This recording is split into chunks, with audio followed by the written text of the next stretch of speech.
do Senhor. É gostoso quando você ouve testemunhos, como que Deus trabalha na vida. Isso aumenta a nossa fé, isso fortalece, isso é o que o Senhor fala. Quando vocês se ajuntarem, a gente não vem só para escutar, só vem para sentar, a gente vem para cultuar, entregar. E também vamos estar ouvindo, então, o que Deus tem feito na vida dos nossos irmãos. Está chamando aqui nosso irmão Júlio para contar o que o Senhor já tem feito na sua vida.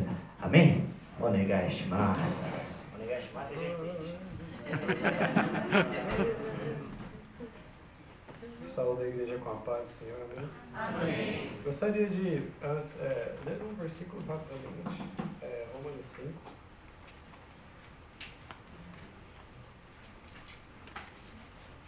Romanos 5, do verso 3 ao verso 5.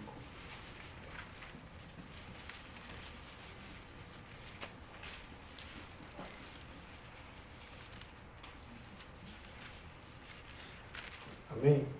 Romanos 5, o verso 3 diz: Não só isso, mas também nos gloriamos nas tribulações, porque sabemos que a tribulação produz perseverança. A perseverança, um caráter aprovado, e o caráter aprovado, a esperança. E a esperança não nos decepciona, porque Deus derramou seu amor em nossos corações por meio do Espírito Santo que Ele nos concedeu. Amém? Esse trecho que Paulo escreveu aos Romanos é o trecho ali da minha vida. Foi onde eu reencontrei Jesus. Né? Eu sou de família cristã, né? De berço. Quando eu nasci, o meu pai, ele já era cristão. E minha mãe, ela não era cristã evangélica, ela era cristã católica romana. Né? Mas eu convivi no meio cristão, né? A minha mãe era muito submissa, então ela seguiu meu pai na doutrina evangélica, né, e tudo mais. Ficaram 8 anos casados. Quando eu tinha 7 anos, meus pais se separaram. E eu passei a morar com a minha mãe. Morei com a minha mãe todos os anos da minha vida, até eu sair agora para a missão, ter casado. Então, eu cresci com a minha mãe. Só que lá no Brasil, né, a guarda, né, tem uma obrigatoriedade de ficar com o pai também. E eu ficava todos os finais de semana com meu pai. E finais de semana era quando aconteciam os cultos, né? Os cultos eram de sexta-noite, que era quando ele ia me buscar, sábado, jovens e adolescentes, e domingo, culto de celebração. Então, em todos esses anos da minha vida, o meu pai, ele sempre me discipulou. Ele sempre trabalhou a palavra de Deus, né? Me ensinou a ler a Bíblia, mesmo que era chato com 10 anos ler a Bíblia, não vou mentir. Mas com o tempo isso produziu raiz no meu coração. Vivi grandes experiências com Deus na minha adolescente, né? Eu era de uma igreja mais pentecostal também, do Ministério Quadrangular, né? E vivi várias experiências com Deus, muito legal, muito marcante. Só que só de experiência não produz a gente uma permanência, um relacionamento, sabe? De ter só esse chacoalhar nos nossos corações. E foi isso que aconteceu comigo.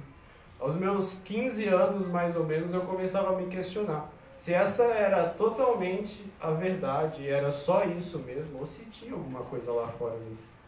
Porque na minha sala, né, eu era o único cristão, então era aquele negócio, né, ir de meia à vontade, né, pastorzinho e tal.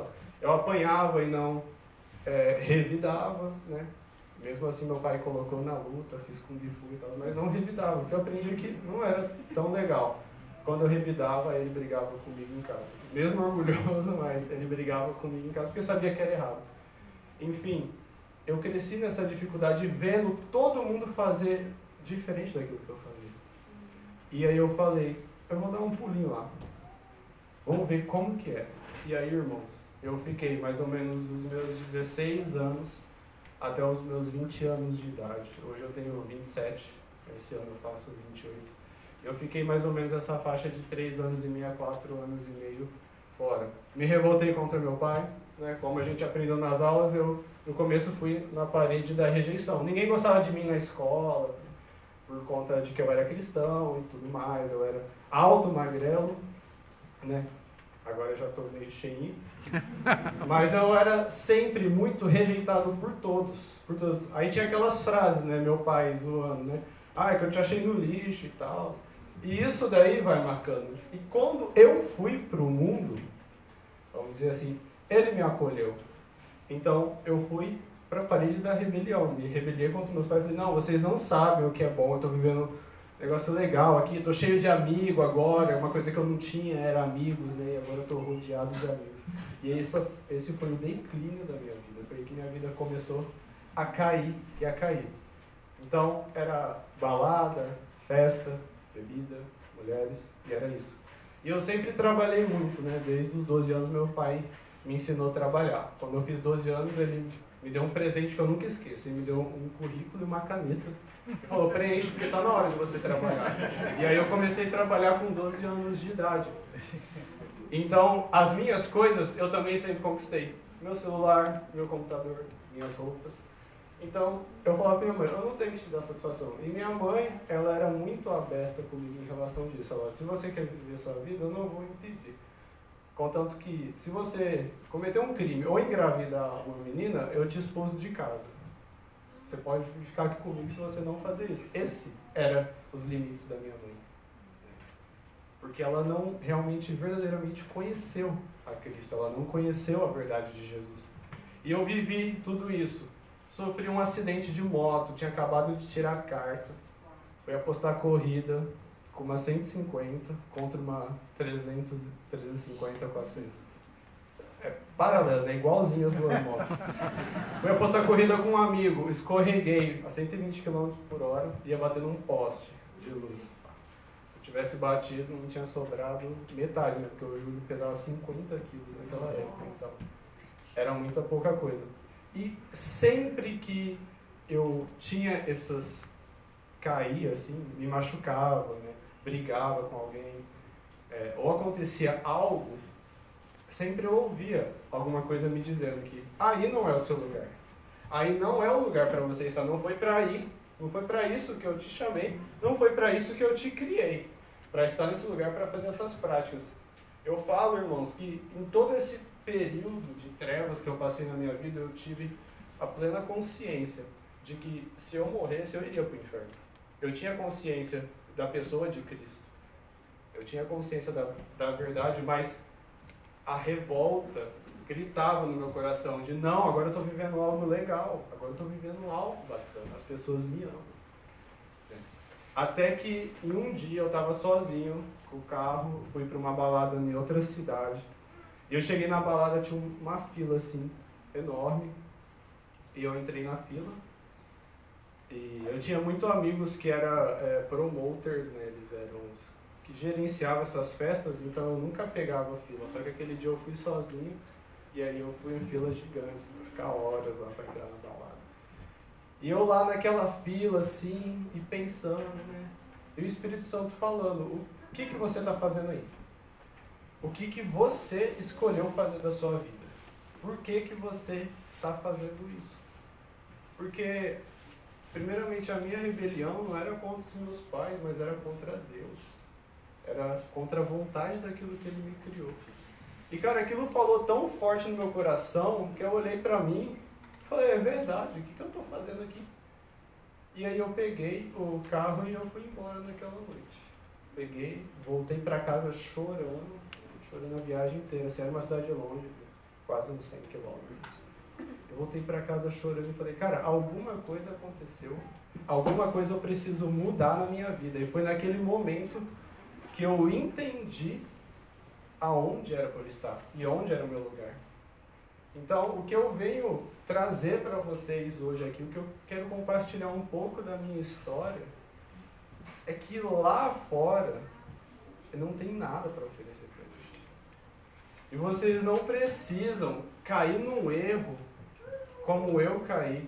Eu vejo muita graça e misericórdia de Deus, porque eu andei por lugares, que é muito extenso, por lugares de trevas muito densas, lugares muito perigosos, pessoas que traficavam drogas. Era coisas muito perigosas, era coisas que era 50-50. Né? Ou você saía vivo ou você saía morto. Só que a gente fala no Brasil, risca a faca. Né? E Deus preservou da minha vida. Eu não entendi, né? E quando eu voltei para Cristo, minha mãe ficou muito feliz, 6 meses depois ela verdadeiramente se converteu. Né? A minha casa foi restaurada.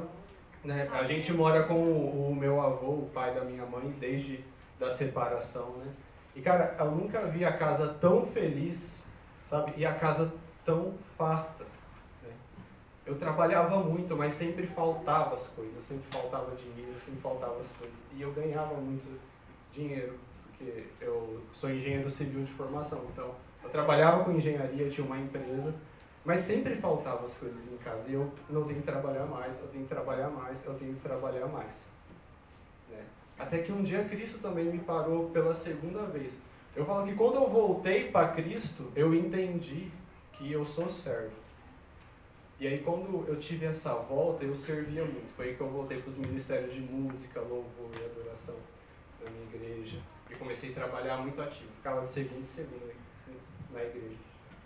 Quando Cristo deu essa parada, ele falou, ok, você é meu servo, você me serve, mas eu também sou seu pai. E eu também tenho o melhor para você.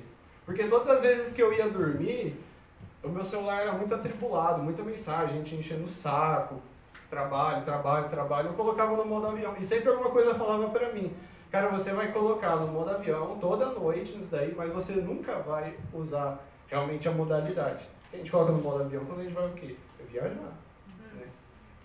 E eu falava, cara, é verdade, né? E eu ganhava muito dinheiro e não conseguia viajar. E aí quando Deus me trouxe para a missão, foi a primeira vez que eu fiz uma viagem em avião, foi a primeira vez. Fiz muitos cálculos de aeroporto, mas nunca tinha pisado no aeroporto, na faculdade. E aí quando eu pisei a primeira vez no aeroporto, pisei a primeira vez no avião, cara, eu comecei a chorar, igual uma criança que o Espírito Santo começou a ministrar. A partir de agora você vai para lugares que você nunca imaginou ir, que você nunca imaginou estar. Porque agora você está no centro da minha vontade. Você está vivendo a minha vontade que eu tenho para a sua vida. E, irmãos, depois disso, eu era muito preocupado, porque eu cuidava do meu avô e da minha mãe financeiramente. E Deus falou, cuida das minhas coisas, que das suas eu vou cuidar.